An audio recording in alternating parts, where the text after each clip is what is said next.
에, 사도 바울이 지금 우상 제물을 먹어도 되느냐 하는 질문에 8장 1절에서 11장 1절까지 이렇게 길게 쭉 얘기를 해왔습니다. 그리고 오늘이 이제 총 결론 부분이죠. 우리가 이제 여기까지 오니까 비로소 이제 바울이 왜 저렇게 길게 얘기하는지, 뭐가 저렇게 복잡한지 이제 드디어 이제 이해가 가는 거죠. 사도 바울은 한마디로 우상 제물 먹고 싶으면 먹어, 먹기 싫으면 먹지 마. 그거 갖고 이러쿵저러쿵 시비 걸지 말아라. 한마디로 그런 얘기입니다. 한마디로 그런 얘기고, 그 얘기가 아무렇게나 살아라 하는 얘기가 아니기 때문에 그 자유를 누림 속에서 함께하는 하나님의 질서, 생명 뭐 이런 걸 이제 설명을 해주느라고 좀 복잡하죠. 하지만 그 모든 걸 통해서 사도 바울은 한 가지를 계속 얘기하고 있어요. 그것도 앞에서도 똑같이 얘기했는데 우리가 못 만났죠. 여기 오니까 이제 만나죠. 그게 뭐냐 그러면 본질 세계를 만나라. 본질 세계를 만나라. 그러니까 현상 세계에서 나 이거 했어, 나 저거 안 했어, 나 너보다 나아, 나 너보다 잘났어, 못났어, 그런 그 웃기는 건 이제 그만 할 때가 되지 않았니? 본질 세계를 좀 만나, 이런 얘기를 하는 것입니다. 이 본질 세계를 만난 사람의 숙명, 사도 바울이 숙명이라는 단어를 썼죠. 그때 우리 아직 몰랐어요. 근데 이 본질 세계가 열려진 사람은 그 본질 세계가 아닌 것은 현상 세계죠. 현상 세계 속에서 모두가 단절되어 있어요. 성도님하고 나하고도 단절되어 있고, 옆에 사람하고도 다 단절되어 있고, 나무하고도 단절된 줄로 알아요. 단절되어 있습니다. 그 단절되어 있으면 어쩔 수 없이 내가 잘나야지. 이 단절되어 있는데 내가 못났어. 그 정 어려운 일이죠. 어려운 일이죠. 내가 본질 세계를 만난 사람은 모두가 떠내려가죠. 모두가 떠내려가지. 홍수에 모두가 떠내려가는데 그거 그냥 저렇게 많이 떠내려가는데 어떻게 하냐, 이런 마음이 들지 않아요. 그냥 가족이 떠내려갈 때 아버지가 보는 마음 똑같아요. 한 사람이라도 건질 수 있을지 없을지 모르지만 뛰어드는 거지. 뛰어드는 거지. 이게 본질 세계. 생명 세계를 만난 사람은 이 생존의 그 몸부림 속에 떠내려가는 사람들을 보면 저걸 뭐 구해야 되겠다, 안 구해야 되겠다, 구할 수가 있을까 없을까 이런 게 아니죠. 그냥 뛰어드는 거죠. 사도 바울이 앞에서 얘기했죠. 내가 내 모든 것을 다해서 섬긴다. 다 섬기고도 내가 그 권리를 내가 요구하지 않는다, 쓰지 않는다. 이것이 내 숙명이다. 뭐 이런 얘기했죠. 그 말이 그 말이에요. 본질 세계를 만나고 보니까 한 사람이라도 구할 수 있다면, 그렇죠? 사도 바울이 다만 몇 명이라도 내가 구할 수 있다면,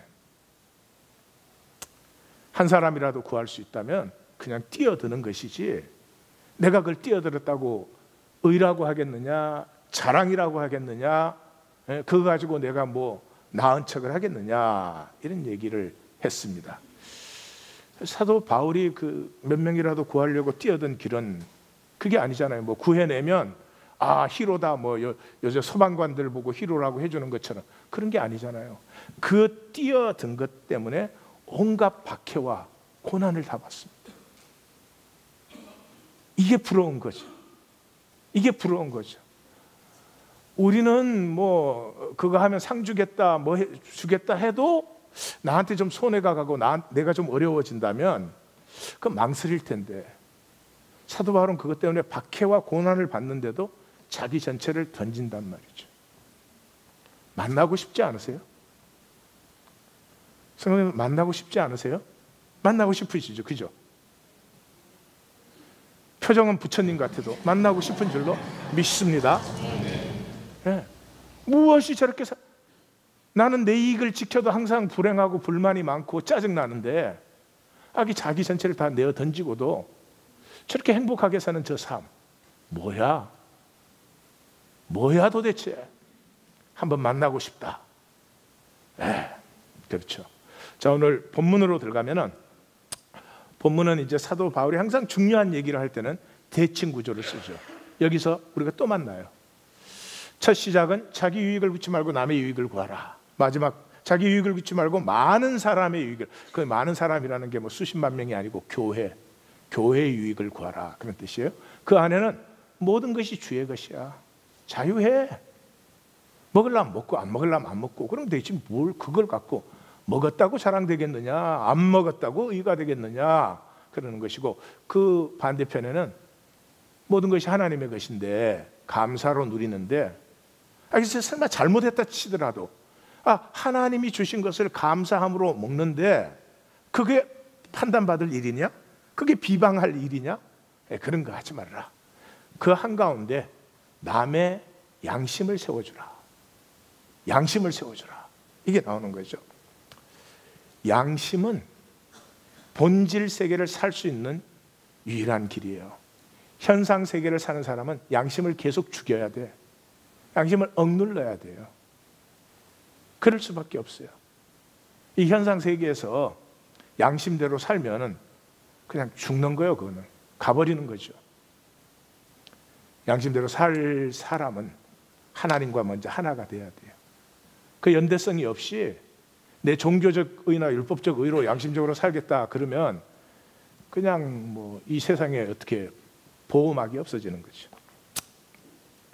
자, 이게 이제 우상제물 본문 8장 1절에서 11장 1절까지 전체의 결론 부분이거든요.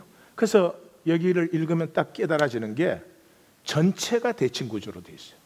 8장 시작하자마자 지식은 교만케 한다, 사랑은 덕을 세운다 이렇게 했거든요. 지금 이제 벌써 본질세계 얘기하고 있는 거예요. 근데 마지막 끝을 어떻게 해요? 거치는 자가 되지 말아라, 지식 가지고 유익케 하는 자가 되어라, 덕을 세우는 자가 되어라. 그 안에 또 뭐가 있어요? 우리가 하나님 안다, 하나님 안다 그런 소리 하지 말아라. 그건 아무 소용없는 것이니까. 우리가 하나님을 사랑하면 하나님의 아신 바가 된다. 예. 성경에서 하나님이 아신다는 말은 하나님에게 부르심을 받고 하나님에게 붙들림 받았다 그런 뜻이에요. 그래서 그 반대편에서는 뭐예요? 모든 것을 하나님의 영광을 위해서 하라. 그 하나님의 영광 위해서 하라. 이거를 또 단절의 사람은 이렇게 해요. 내가 하나님을 위해서 뭐를 해드리는 걸로. 하나도 반갑지 않으니까. 예, 우리 아들이 나한테 선물 주는데 이 아버지한테는 잘해줘야 되니까, 아버지니까 우리 기르려고 그 핍박 속에서 저 긴 설교를 계속 하니까 그렇게 해줘야 별로 반갑지가 않아요. 근데 아버지나 나나 하나니까 내 좋은 것은 아버지하고도 나누고 싶어. 그런 거죠.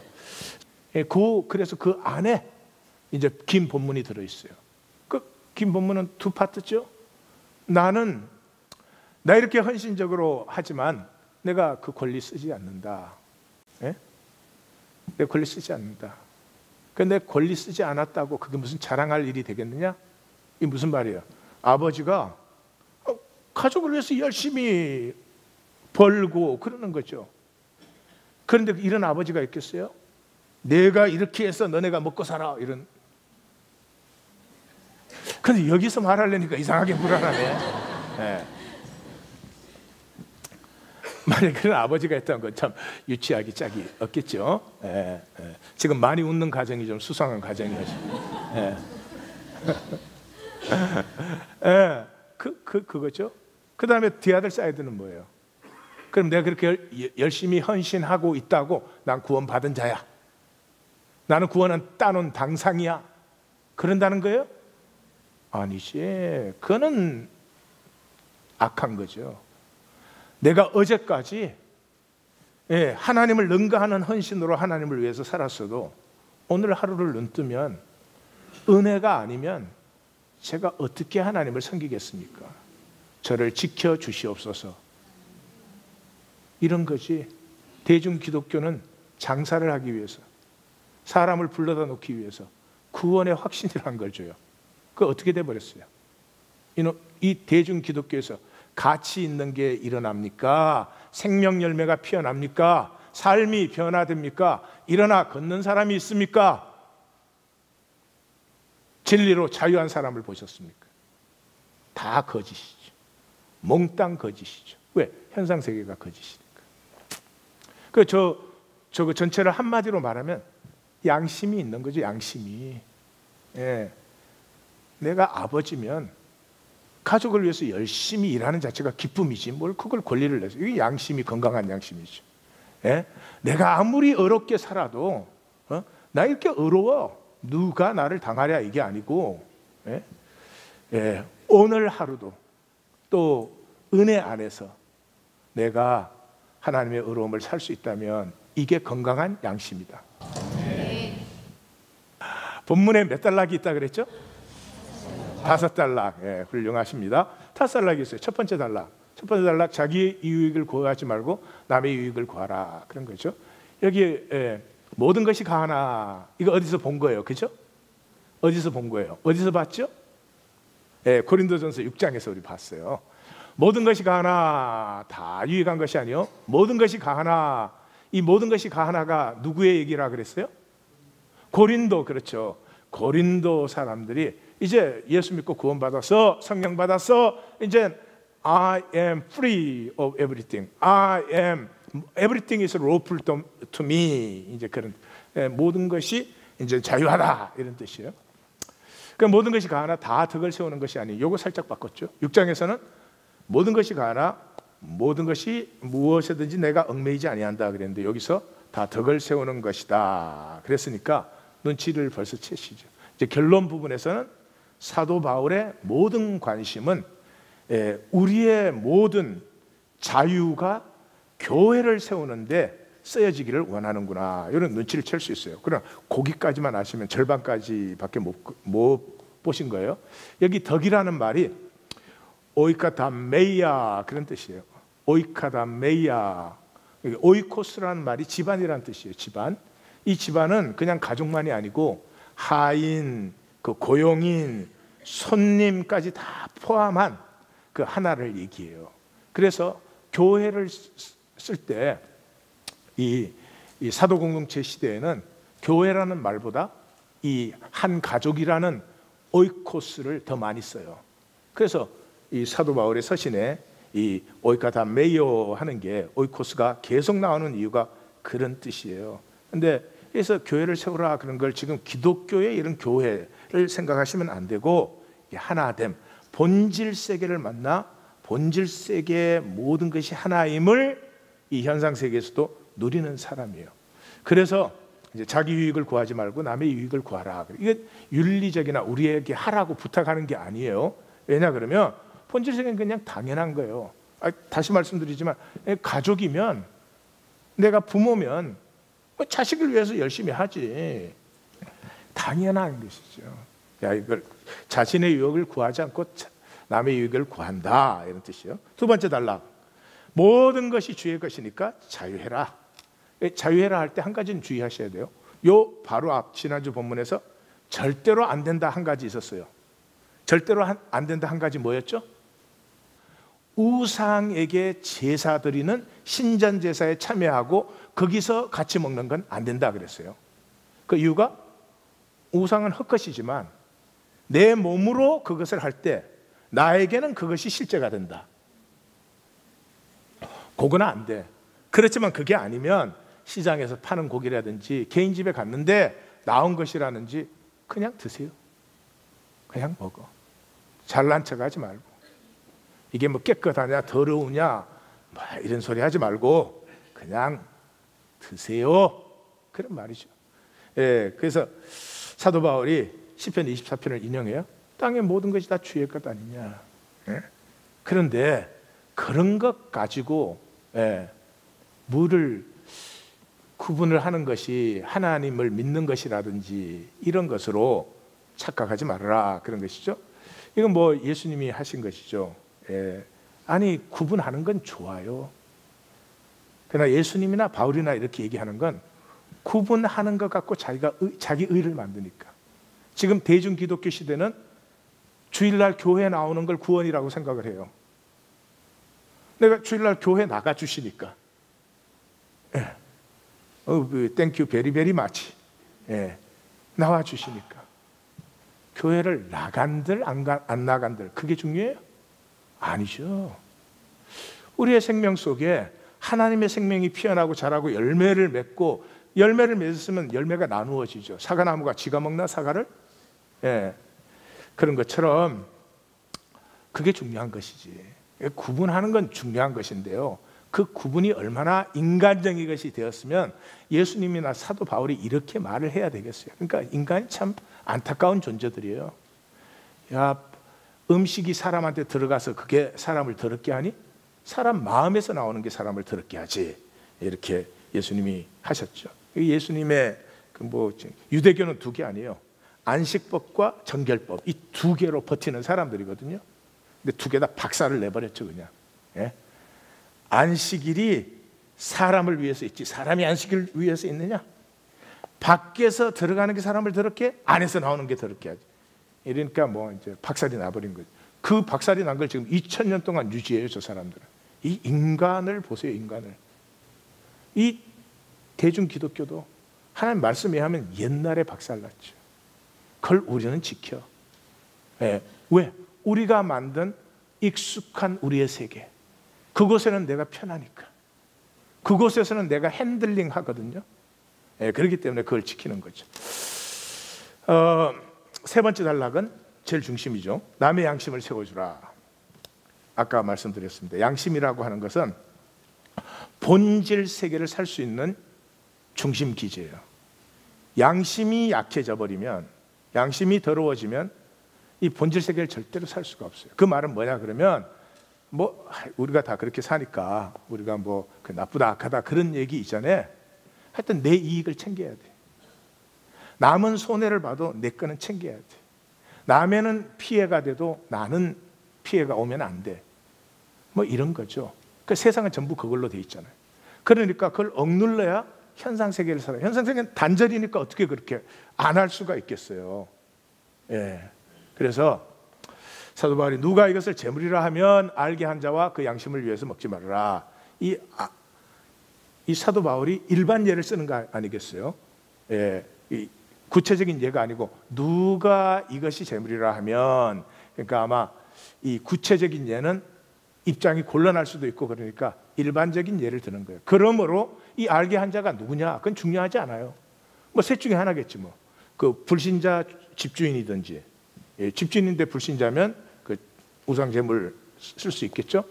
동행한 손님, 자기가 같이 초청받아 갔는데 그 사람 중에 그 약한 자라면, 율법을 지켜야 된다 그런 사람이라면 그 사람이 이거 우상에게 제사 지낸 고기야 그럴 수도 있겠고, 또 그 집 하인이 그리스도인인데 약한 자야. 그러면 이렇게 같은 그리스도인인 줄 아니까 음식을 내오면서 이 사실은 이거 제사 지낸 거예요. 그럴 수 있겠지. 그러나 그 하나도 중요하지 않아요. 중요한 건 뭐예요? 그 양심을 위해서 먹지 말라는 거죠. 그 양심을 위해서. 그러니까 이게 제사 지낸 고기입니다 라고 말할 때는 그 사람의 양심에 뭐가 불편하니까 얘기한 거죠. 편안하면 얘기했을 리가 없죠. 그럼 그 양심을 세워야 된다. 양심을 파괴하면 생명을 파괴하는 것이다. 양심을 세우면 생명을 세우는 것이다. 보이시죠? 보이십니까? 예, 남의 양심도 세우지만 자기 양심도 세우셔야 됩니다. 자기 양심도 세우셔야 돼요. 자, 그래서 여기에서는 재물이라는 단어를 써요. 재물이라는 거. 예. 하이로토타스 그런 단어. 하이로토타스. 여러분들 앞으로 절대로 잊어먹지 않을 거예요. 하이로토타스.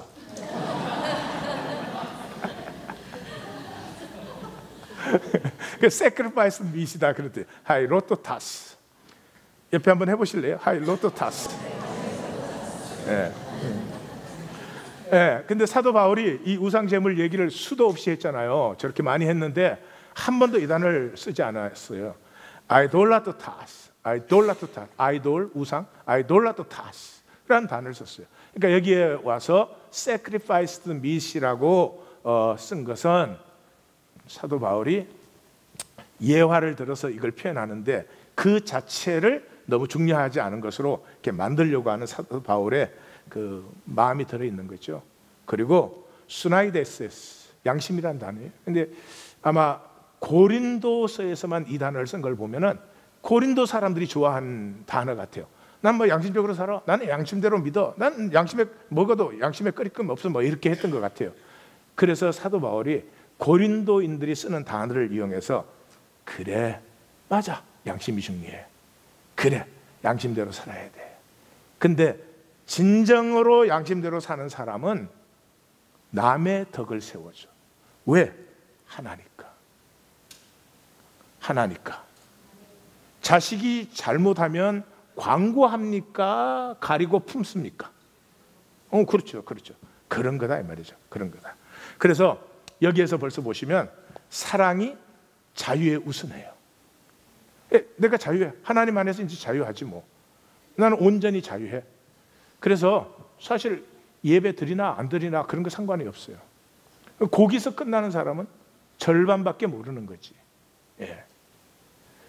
우리 중에는 예배가 약한 사람도 있을 수 있어요. 함께 예배하여서 세우는 것이지 여기 참여하는 걸 무슨 출석의 의로 그러는 것이 아니다 이 말이죠. 그래서 아무리 자유해도 자유보다 사랑이 우선한다 하는 걸 여기서 만날 수 있어요. 그래서 우리 성도님들 읽으시면서 보셨죠, 그죠? 야, 이거 고린도전서 13장이 나온다. 이게 13장에서 나올지 14장에서 나올지 그건 모르지만 반드시 나온다. 이렇게 다 읽으신 줄로 믿습니다. 그래서 자유든 어쨌든 사도 바울의 마음은 계속 한 가지로 흐르고 있어요. 본질 세계를 만나. 이랬다 저랬다 뭐 이 본질 세계를 못 만난 사람들은 이 현상 세계를 사는 사람은 이론이 많거든. 이론이 강해져요. 왜? 자기를 정당화해야 되니까. 예. 부모는 이론이 없어요. 자식이 이론이 많지. 예. 그냥 부모는 자식이 이렇다 그래도 저렇다 그래도 그래 너만 잘하고 잘 되면 되지. 그런 마음뿐이죠. 그래서 이 본질 세계를 만났기 때문에 더 이상 내가 이랬냐 너가 저랬냐가 아니라 그냥 그 전체를 품어 안는 그것이 너에게 있어야 된다. 이제 그런 것이죠. 네 번째 단어는요. 감사로 누리는 것은 판단과 비방받을 일이 아니다. 뭐 그런 부분이에요. 예, 모든 것이 하나예요. 뭐를 구분하고 이 배타시키고 소외시키고 뭐 그럴 게 없죠. 내가 감사해서 누리면 그 감사해서 누리는 것은 다 모든 것이 하나님 안에서 주어진 것이니까 그게 설마 그게 잘못했다 할지라도 그걸 뭐 비판하고 판단할 일이겠느냐 뭐 이런 것이에요. 근데 여기서 이제 우리는 사도 바울의 개인적인 걸 살짝 느끼죠. 이 말에 대해서 사도 바울이 이렇게 조금 길게 얘기를 하잖아요. 사도 바울이 뭐 평생에 뭐예요? 이것 때문에 이 비판받은 사람 아니겠어요? 이 사도행전 21장 21절에 딱 요약이 잘 돼 있어요. 사도 바울이 잡힌 이유도 핍박받는 이유도 하여튼 로마까지 끌려가는 이유도 딱 한 가지 때문에 하죠. 그게 이제 세 가지로 요약되어 있어요. 모세를 배반하고. 사도 바울은 뭐 모세하고 같이 있지도 않았는데 왜 모세를 배반했다 그랬죠? 무슨 말인가요? 네? 그렇죠. 율법. 확실히 하나님 교회는 근데 입모양만 비슷했지 답이 달랐는지도 몰라.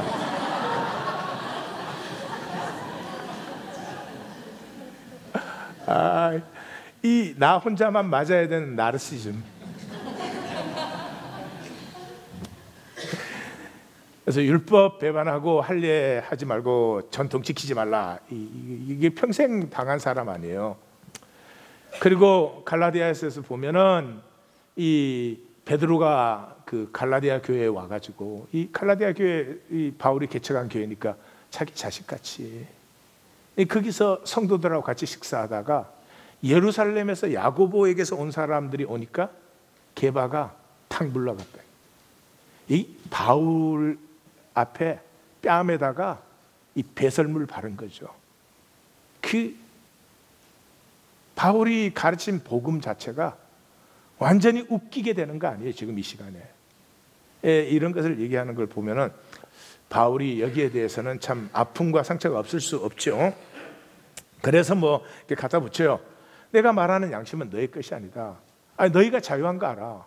그렇지만 남의 양심이 조금이라도 훼손 간다면 그건 절대로 해서는 안 돼.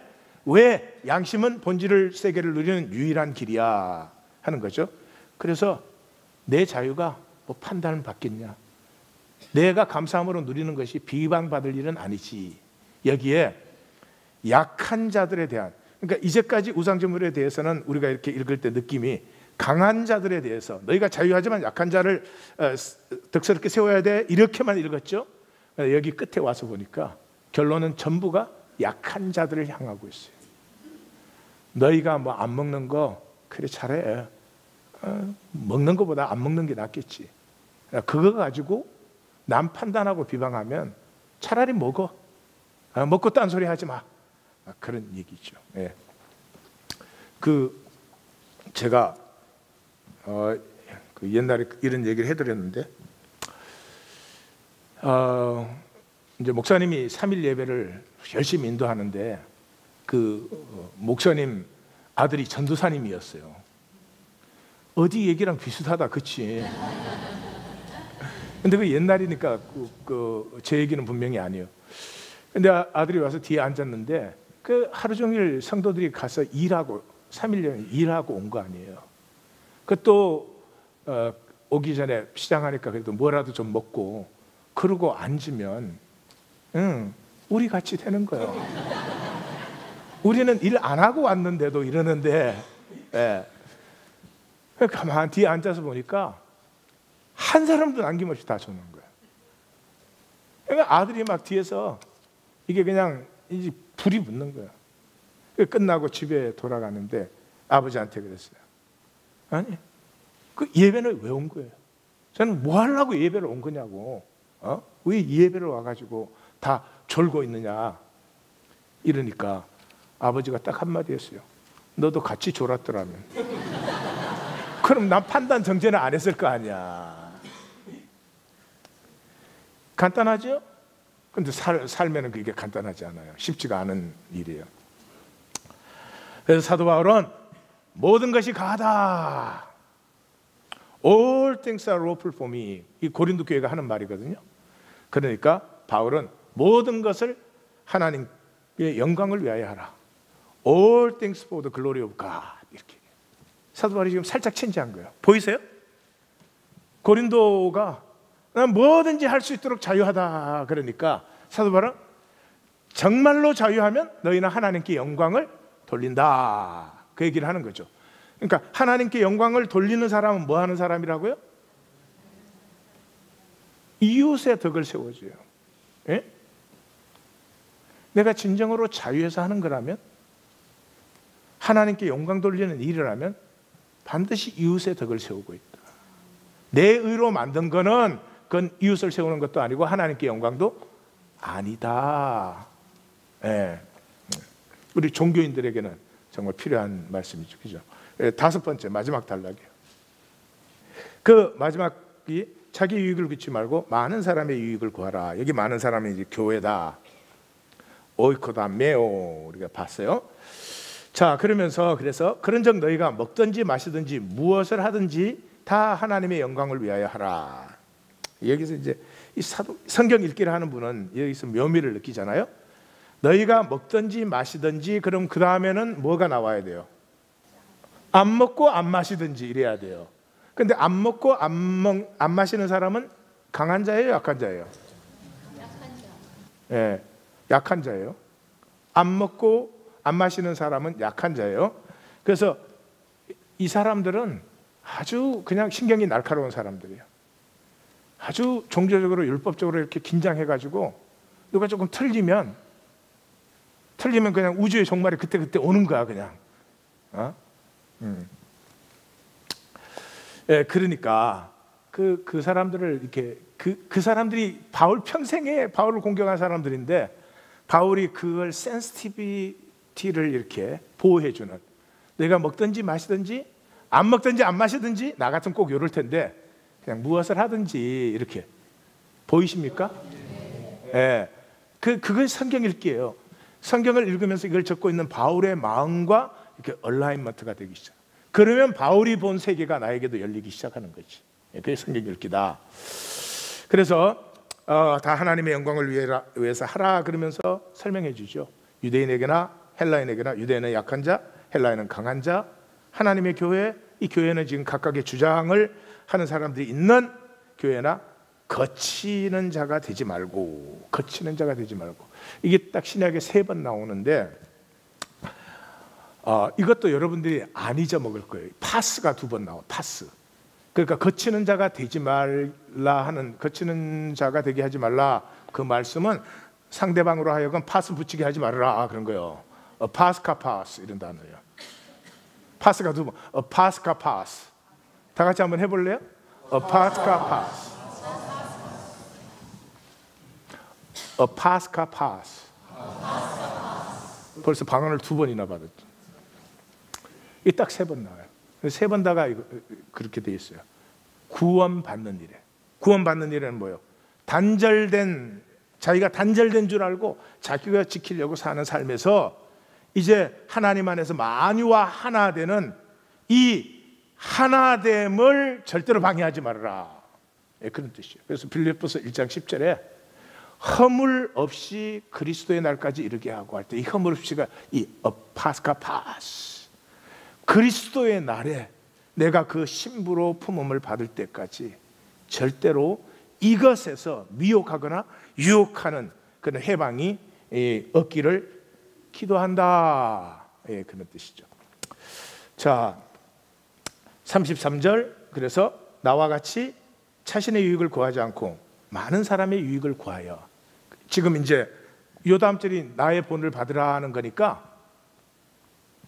바울이 지금 나의 유익을 구하지 않고 많은 사람의 유익을 구하여, 이 말이 무슨 말인지 이해가 가십니까?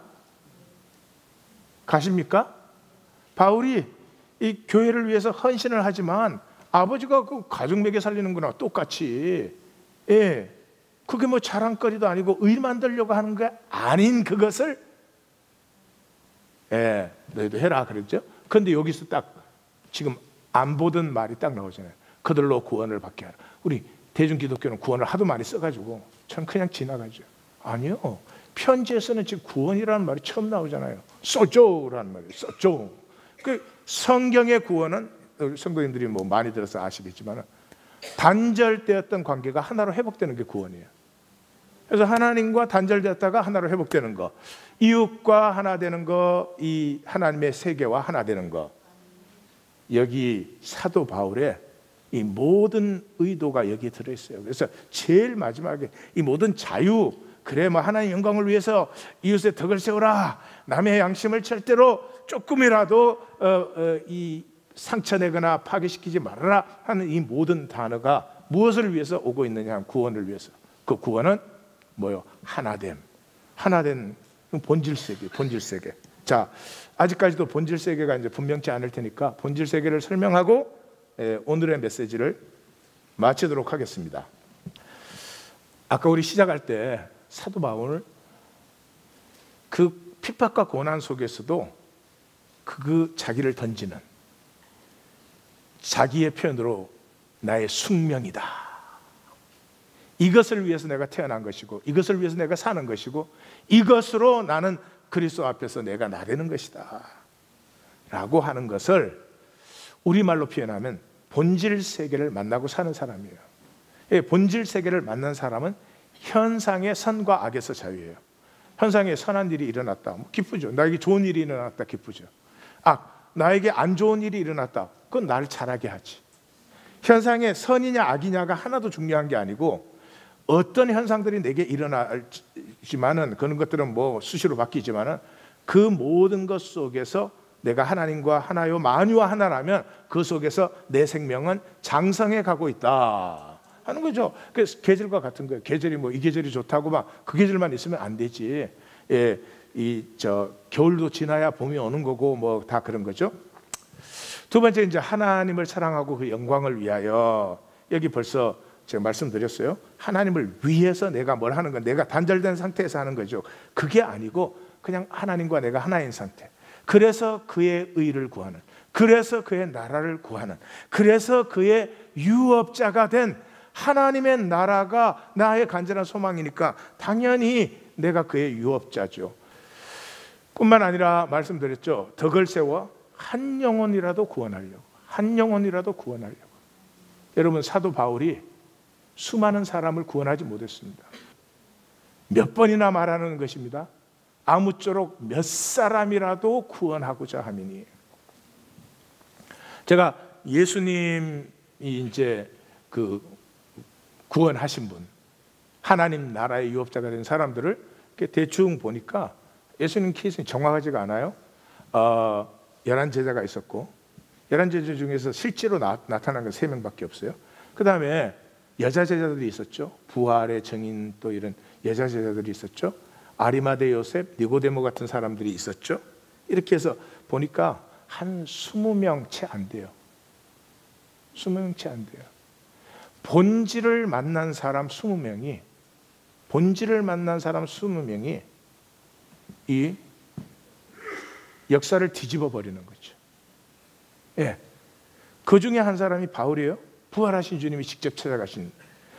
바울은 내가 세보니까 딱 14명이더라고요. 아니, 뭐 성경 바깥에 있을지 모르죠. 성경 안에 14명이야. 뭐 하여튼 그 중에 이제 바울에게 제일 중요했던 제자라고 하면은 마가, 누가, 실라, 디모데, 디도, 아리스다고 한 6명. 그 외에도 뭐 아굴라와 브리스길라, 에바브로, 디도, 뭐 하여튼 뭐 빌레몬 이런 사람들이 있었어요. 다 해보니까 14명이에요. 이 14명이 로마가 가장 강력한 시대에 로마를 뒤집어 버렸어요. 이게 본질의 사람들이에요. 본질 세계를 만나고 본질 세계를 사는 사람들이에요. 여러분, 뭐든지 가짜는 힘이 없어요. 거짓은 힘이 없는 거예요. 모양은 막 그럴듯하고 뭐가 왁자지껄한데 실제로는 힘이 하나도 없는 게, 본질 세계는 조용해요. 고요하고 뭐가 별로 변하는 것 같지 않지만 어마어마한 힘이 있어요. 만약에 우리 가족이 가짜가 된다 그러면 살아남지 못할 거예요. 이렇게 어려운 세상에서도 그저 가족 안에는 진실들이 남아있거든요. 그 세상이 이거 파괴 못하는 거죠. 예. 자, 그런데 이 본질 세계와 현상 세계, 이거 뭐 모두가 말한 거예요. 이 장자가 그렇게 했죠. 나비 꿈을 꾸고 이렇게 말을 했어요. 이게 장자가 나비 꿈을 꾸는 거냐, 나비가 장자 꿈을 꾸는 거냐. 이게 이제 그냥 뭐 당연한 얘기 같지만 굉장히 심오하고 심각한 얘기입니다. 제가 설명을 한번 해볼게요. 아니, 그 얘기를 설명하는 게 아니라 이게 본질 세계와 현상 세계를 지금 얘기하는 건데, 그걸 제가 설명을 좀 잘할 수 있을지 모르겠어요. 이 설명을 하고 이제 끝내는 겁니다. 빨리 잘하기를 기도하셔야 되는 거죠. 꿈의 기능이 뭐 여러 가지가 있지만 꿈의 중심 기능은 수면을 지속시키는 거예요. 여러분, 그 수면이 두 가지가 있어요. 깊은 수면과 얕은 수면이 있는 거 아시죠? 예. 그래서 이제 깊은 수면이 딱 끝나면 그 회복되어야 될 신체에 중요하고 중심적인 것은 회복이 딱 됐어요. 이제 그때부터 얕은 잠이 오는데, 이 얕은 잠까지 잘 자고 딱 일어나면 아주 리프레시해요. 어릴 때는 다 그래요. 예, 지금 우리는 깊은 잠도 못 자. 근데 이제 깊은 잠에서 깰 때, 그때 안 깨고 계속 자야 되거든요. 하나님이 얼마나 우리를 돕는지 좀 보세요. 제일 첫 번째는 이 꿈이 신체 각성을 마취시켜줘요. 이 프로이드의 말이에요. 제 말이 아니고. 근데 맞기는 맞는 말이에요. 뭐냐 그러면, 여러분들 이게 낮에는 별로 못 느끼다가 자려고 누우면 가렵대든지, 주로 신세대들에 있어서 또 별로 아픈 줄 몰랐던 데가 자려고 누우면 아프거나 불편한 거. 지금 운동분들은 다 60대 이상이에요. 예. 이걸 모르는 사람들 아직 철이 안 든 거예요. 신체가 잠자려고 하면 예민해집니다. 그래서 이 예민해지면 깊은 잠이 끝나면 깨버려요. 그래서 이때 잠을 계속 지켜주기 위해서 꿈이 일어나면서 신체를 느끼지 않고 그냥 계속 꿈속에서 수면을 유지하는 거죠. 그게 이제 첫 번째예요. 두 번째는 어지러운 얕은 일상을 청소해 준다. 이게 무슨 말이냐 그러면, 꿈은 중요한 것은 절대로 꿈을 꾸지 않아요. 그 프로이드가 이제 무슨 유화를 쓰느냐 그러면, 굉장히 사랑하는 신혼 부부를 예를 들어요. 그래서 신혼 부부가 이제 서로 사랑해서 결혼을 하잖아요. 그럼 서로에 대해서는 꿈을 안 꿔요. 왜냐 그러면 일상생활에서 서로 짙게 느끼니까. 꿈에서 나타나는 건 이모저모 별로 생각 없이 쓸모없이 막 지나간 그런 것들이 이제 꿈의 재료들이 되는 거예요. 그런데 이 깊은 잠이 딱 끝났을 때 그 생각들이 떠오르기 시작하는 거예요. 그냥 스쳐 지나갔는데 그게 이제 떠오르는 거예요. 설교 때 이학권 성도가 나 놀린 거였구나, 이런 게 이제 떠오르는 거예요. 예. 그래서 그 떠오르면 잠이 깨버리잖아요. 그래서 별로 중요하지 않은 어지러운 것들을 그냥 샥 떠내려가게 해주는 게 꿈이에요. 예. 자, 그러니까 제가 이거 무슨 얘기하고 있는 거죠? 우리의 일상이, 현상 세계 속의 일상의 특징은 뭐예요? 바쁘고 변화무쌍해요. 바쁘고 변화무쌍한 이유가 뭐예요? 그 현상 세계에 계속 묶여 있게 하는 거죠. 하루 종일 분주해. 하루 종일 분주해. 예, 꿈이 요란한 거나 똑같은 거죠. 좀 현상 세계와 본질 세계가 딱 깨어버리면 뭐 해도 되고 안 해도 되는 거야. 그 여러 가지 어지러운 것을 하지 않고 하루에 한 가지라도 좋으니까 정말 내가 하고 싶고 좋은 걸 딱 해나가는 거야. 그렇게 사는 사람은 1년이면 삶 자체가 딱 레벨이 달라져 버려요. 근데 그걸 못하고 막 변화무쌍한데 그걸 따라잡지 못하는 불안과 두려움 속에서 대개가 보낸다 이 말이죠. 그래서 사도 요한은 이거 이렇게 표현했어요. 이 세상이나 이 세상에 있는 것을 사랑하지 말라. 누구든지 세상을 사랑하면 아버지의 사랑이 그 속에 있지 아니하다. 우리가 종교적으로 읽어서 그렇죠. 이게 뭐예요?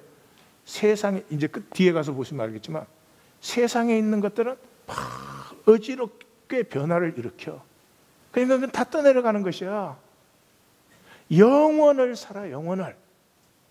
영원을 사는 것은 아버지의 사랑으로 사는 것이지.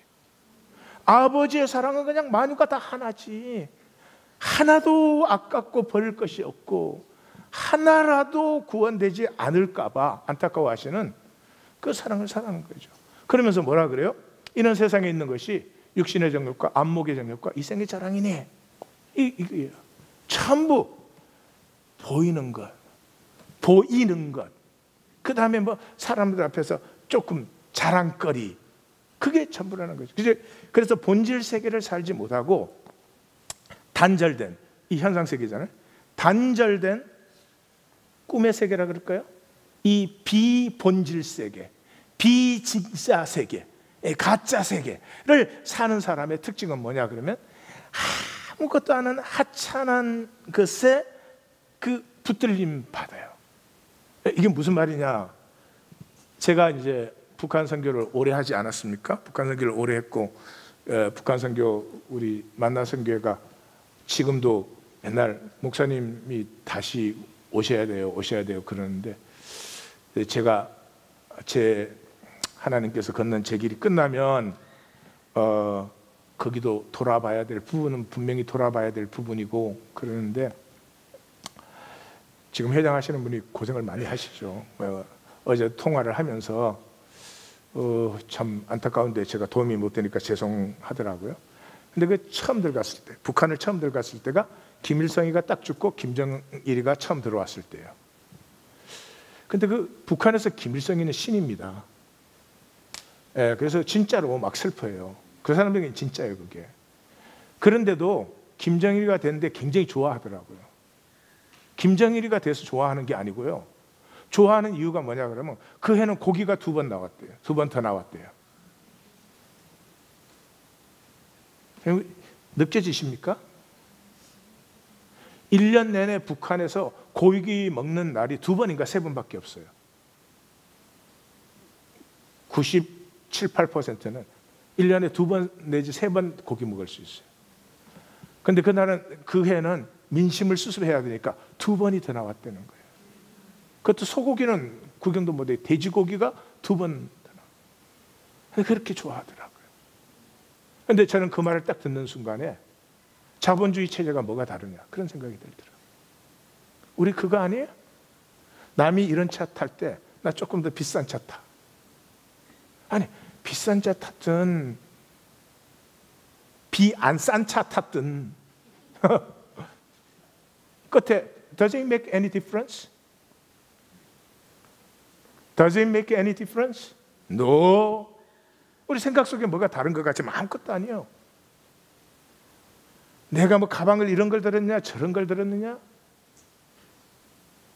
예? 학교를 여기 나왔냐 저기 나왔느냐? 뭐 현상 세계에서 쓸모들은 있죠. 그러나 사도 요한이 뭐라고 말합니까? 이 세상도 그 정욕도 지나가되 하나님의 뜻을 행하는 자는 영원히 가는. 두 가지가 있다고 분명히 말해요. 하나는 지나가는 거예요. 하나는 영원한 거예요. 내가 무슨 가방을 들었느냐 중요할지 몰라. 지나가는 거야. 내가 학교를 어디 나왔느냐 중요할지 몰라요. 그냥 지나가는 거예요. 그거는 영원한 게 있습니다. 사랑하는 성도님들, 제가 아무리 말을 해야 성도님들이 나르시즘으로 들으면 아무 소용이 없겠지요. 그래도 저는 증거를 안 할 수가 없잖아요. 지나가는 것이 있고 영원한 것이 있어요. 우리는 무엇으로 살고 있는 것입니까? 과연? 점검해 볼 수 있어요.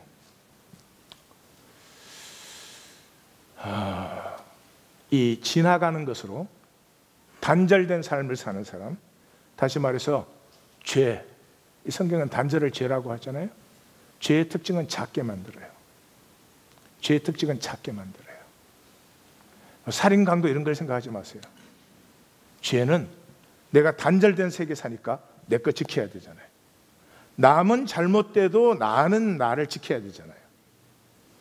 그렇게 하려니까 내가 핸들을 해야 되죠. 그러니까 작아져요. 여러분 성경적으로는 의가 뭐 잘하고 못하고가 아니에요. 의를 행해도 나를 위해서 행하면 죄예요. 인류를 위해서 의를 행하면 의예요. 사이즈의 차이예요. 예, 이익도 내 이익만 챙기는 건 죄요. 우리 모두의 이익을 챙기면 의가 되는 거죠. 바리새인은 의로웠어요. 그러나 의가 아니요. 지의를 세웠으니까. 예수님은 의가 없어요. 신성모독적이에요. 예? 안식법 정결벽 때려 부수시죠. 더 못 참는 건 뭐예요? 하나님과 자기를 동일시해요. 이 신성모독적이에요. 그래도 의예요. 왜? 온 우주를 품고 있으니까. 주의하십시오. 주의하십시오. 본질 세계를 하나님이 이렇게까지 허락하시는데 그것을 못 누리게 하는 이 세상, 거짓, 마귀의 기제가 나르시즘이에요. 나르시즘이에요. 그 나르시즘에 붙들림 받으면 내 세계 지키는 것 외에는 아무것도 소용이 없어져요. 절대로 하나가 될 수 없습니다. 절대로 본질 세계를 들어갈 수가 없습니다. 제가 이렇게 말씀을 전하고 있지만 만약에 내가 지금 나르시즘에 사로잡혀 있으면 말은 뭐라고 해도 제 관심은 이거 하나밖에 없어요. 어떻게 하면 여기에다 사람을 더 많이 채우나? 여러분 여기 10,000명을 채우면 그게 뭐를 다르게 합니까? 한국에는 100만 명 모이는 교회가 있었습니다. 어마어마한 리소스입니다. 그 돈과 사람이 한국 역사를 조금도 더 낫게 하지 못하고 오히려 수치와 부끄러움만 만들었습니다. 그게 나르시즘입니다. 그 어마어마한 하나님의 축복과 기회를 다 지나가게, 떠내려가게 해버리는 거죠. 동시에 들으시는 성도님들도 똑같이 위험합니다. 아무리 제가 가슴 터지게 전해줘도 성도님들이 나르시즘으로 들어버리면, 그렇죠? 여러분, 내가 이때까지 만들어 온 내 세계 아니에요. 이 위험한 세상 속에서, 누구도 믿을 수 없는 세상 속에서 이 삶이라도 지키려고 내가 얼마나 몸부림을 쳐왔는데, 지금 이거 지키는 게 가장 목적이 된다면 아무 말씀도 소용이 없죠. 아무 말씀도 소용이 없어지는 것이죠. 무엇을 들어도 익숙한 내 삶과 내 세계에 그 말씀을 맞춰버리는 거죠. 말씀에 내가 맞춰지는 게 아니고, 말씀이 나를 깨는 게 아니고, 내가 말씀을 나에게 딱 맞춰버리면 끝나는 거죠. 제가 그 베드로의 고백이라는 제가 페이스북 금요일 날 메시지인데, 제가 오늘 나누고 싶어서 설교 노트 안에 넣었습니다. 주님과 나는 꽤 괜찮은 관계로 누구보다도 가깝고 허물 없이 잘 지냈습니다. 그러나 주님의 눈을 보지는 않았습니다. 뭔가 내 부족이 들킬 것 같은, 뭔가 부담스러운 요구가 있을 것 같아 피했습니다. 그날 밤 주님을 부인한 후 나는 드디어 바라보았습니다. 피범벅된 얼굴 속 눈망울에는 질책도 요구도 없었습니다. 내 나르시즘, 내 에고가 내 디펜스 메커니즘을 착 올려가지고 진리를 만나면 반드시 내가 손해를 봐야 될 거야. 그러면 왜 진리라고 하겠습니까? 진리를 만나면 뭔가 내가 이때까지 아깝게 지켜온 것들을 다 뺏어갈 것 같아. 그런데 질책도 요구도 없었습니다. 나를 품는 사랑뿐이었습니다. 나는 주님을 배반한 것이 아니라 나를 버렸던 것입니다. 이해 가십니까? 내가 주님을 부인할 때 주님은 내가 부인해도 괜찮아요. 그러나 그 주님이 내가 주님이라고 고백한 분이잖아요. 나의 모든 것이라고 고백한 분이잖아요. 나의 생명이라고 고백한 분이잖아요. 그것을 부인하는 순간 나는 나를 버렸죠. 주님은 그 짧은 찰나에 내가 버린 나를 내게 돌려주셨던 것입니다. 나는 통곡했습니다. 순수한 진실이 피어났습니다. 사랑하는 성도님들에게 묻습니다. 나의 선택은, 본질 세계에는 단절이 없어요. 본질 세계는 단절이, 처음부터 하나고 지금도 하나고 끝까지 하나예요. 마지막 완성 때는 하나 된 사람들과 단절된 사람들 두 개밖에 없죠. 지금도 하나입니다. 현상에 쏙지 마십시오. 여러분, 만약에 우리가 단절되어 있으면 여기 살 사람이 아무도 없습니다. 아침에 식사하셨죠? 뭐가 됐든지 채소도 먹고 계란도 먹고, 근데 그게 내 속에 들어가서 나와 절대로 하나가 안 되어져. 단절되어 있으니까 그럼 우리 다 죽었죠. 그죠? 저 나무가 꽃이 피어나는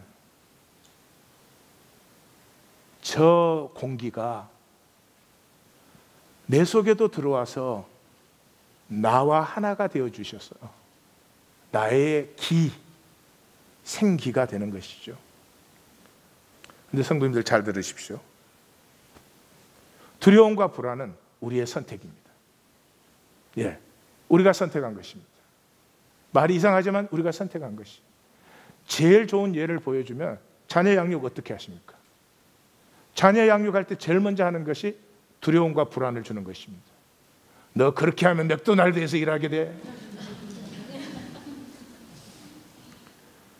너 말 안 들으면 아빠 들어올 때 일러준다. 막. 왜요? 컨트롤할 수 있어요. 안식과 평강으로 나를 맡겨버리면 그때 진정한 자유가 임하는데, 이 현상 세계 속은 우리는 뭐냐 그러면 이건 내가 붙들고 있어야 돼. 이건 내가 붙들고 있어야 돼. 이 컨트롤 놓으면 내가 죽는 줄 알아요. 컨트롤 놓으시면 안 되지. 컨트롤 놓으라는 얘기가 아닙니다. 하나님 안에 안식하라는 거죠. 내 예상 안에서 내가 지켜온 세계잖아요. 내가 만들어 온 세계잖아요. 내가 익숙하죠. 이 세계만큼 내가 컨트롤할 수 있죠. 예스, 그렇습니다. 뭐 기억하십시오. 새로움은, 하나님의 약속은 그 삶에 절대로 피어나지 않습니다. 속으로는 지옥 같은 삶을 겉으로 괜찮은 척하면서 계속 살아가고 있을 것입니다. 그래서 믿음도 우리의 선택입니다. 믿음도 우리의 선택입니다.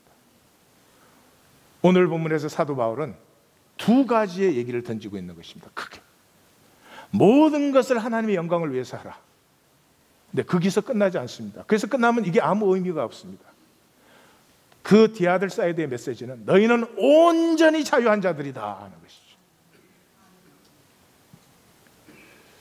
진정한 자유로 하나님을 선택하지 않으면 우리가 아무리 훌륭한 종교 생활을 여기 하고 계셔도, 아무리 훌륭한 종교의 모습을 보여주신다 할지라도 여전히 나는 단절된 존재로서 불안과 두려움에서 자유할 수가 없습니다. 사도 바울은 우리에게 굉장히 엄중한 선택을 던지고 있습니다. 하나님이 우리의 선택이 되실 것입니다. 기도하십시다.